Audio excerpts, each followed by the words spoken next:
નમસ્કાર બાલ દોસ્તો, સ્ટાન્ડર્ડ 10 મેથેમેટિક્સ અને આજે આપણે વાત કરીએ છીએ સિલિન્ડર અથવા નળાકારની કુલ સપાટીનું ક્ષેત્રફળ. તો એનું સૂત્ર છે 2πr in bracket h plus r, અથવા તો એને એક્સટેન્શન કરીએ તો 2πrh પ્લસ 2πr સ્ક્વેર. હવે થોડીક નળાકારને આપણે સમજવાનો પ્રયત્ન કરીએ. નળાકારની અંદર અહીંયા ઉપરના ભાગમાં અને નીચેના ભાગમાં બે વર્તુળો છે. આ એની રેડિયસ છે, આ એની રેડિયસ છે.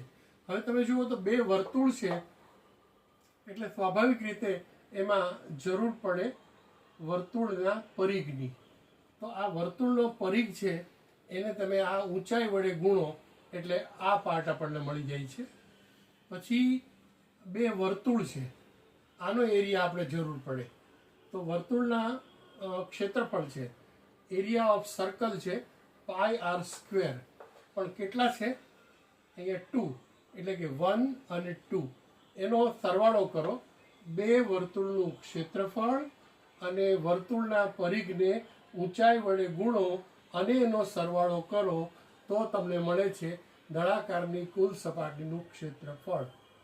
બાલ દોસ્તો, જો સમજાણું હોય, ગમ્યું હોય તો લાઈક કરવા નમ્ર નિવેદન છે. Thank you.